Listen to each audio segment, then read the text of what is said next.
سر کہا جاتا ہے کہ پاکستان میں سیاستدانوں کو ان کے کرتوتوں کی وجہ سے ڈیل اور ڈھیل کے ذریعے سیاست سے ان اور آؤٹ کیا جاتا ہے، لیکن سزا نہیں دی جاتی. اگر سیاستدانوں کو ان کے کیے کے جرائم کی جو سزا ہے وہ دے دی جائے تو آج ملک کسی صحیح سمت پہ گامزن نہیں ہو جائے گا.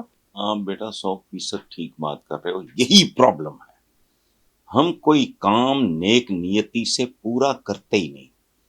ہمارے اپنے اسٹیبلشمنٹ، میں تو ہمیشہ کہتا رہا ہوں کہ اگر اسٹیبلشمنٹ جسے کہتے ہیں، آپ بھی جانتے ہو میں بھی جانتا ہوں، اگر وہ نہ ہو تو یہ پاکستان کو پلاٹستان بنا کے بیچ چکے ہوتے. میں اب سے نہیں کہہ رہا، میں کئی سالوں سے کہہ رہا ہوں. یہ اتنے بے شرم اور بے حیاں ہیں کہ 25 کروڑ لوگ ان جاہلوں، ان پڑھوں، لالچیوں، خود غرضوں پہ چھوڑے نہیں جا سکتے. سیاستدان کیا سیاستدان؟ یہ تو اگالدان بھی نہیں ہے. اگالدان کا تو پھر کوئی استعمال ہے. اچھا، یہ جو بات آپ کر رہے ہو، اس ملک میں نحوست، لعنت اس لیے ختم نہیں ہوتی کہ یہ لاجیکل اینڈ تک نہیں جاتا. ہمارا کوئی ہر کام ادھورا ہوتا ہے. اچھا، آج کل وہ بجلی چور پکڑے جا رہے ہیں، میں دیکھتا ہوں کتنی دیر تک یہ رہتا ہے. اور نہیں، جعلی دمائیں ہیں، لوگوں کی آنکھیں کھا گئے.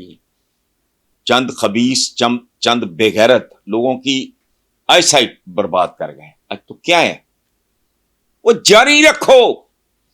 ان لوگوں کو جو سوال آپ نے کیا ہے، یہ اٹس آف بیسک امپورٹنس. اس کو لاجیکل اینڈ تک لے کے جاؤ. دیکھو، پیرنٹس ہیں، وہ بچے کو ڈالتے اپنا پریپ میں، نرسری میں، یہ وہ تو بھی مت کرو اگر تم نے آگے تک نہیں لے کے جانا. اگر اس نے 5ویں جماعت سے بھاگ جانا ہے، یا اے لیول یا او لیول، یا جو، یہ تو مجھے سمجھ نہیں آتی. میں بچوں کی بھی بات سنتا ہوں، مجھے سمجھ نہیں آتی. اگر اس نے اینڈ تک نہیں جانا تو چھوڑو، دفع کرو. کیوں اتنی اداکاریاں کر رہے ہو؟ اب پکڑے جا رہے ہیں نا، ڈالر کنٹرول ہو رہا ہے نا، اس کا مطلب ہے ہو سکتا ہے.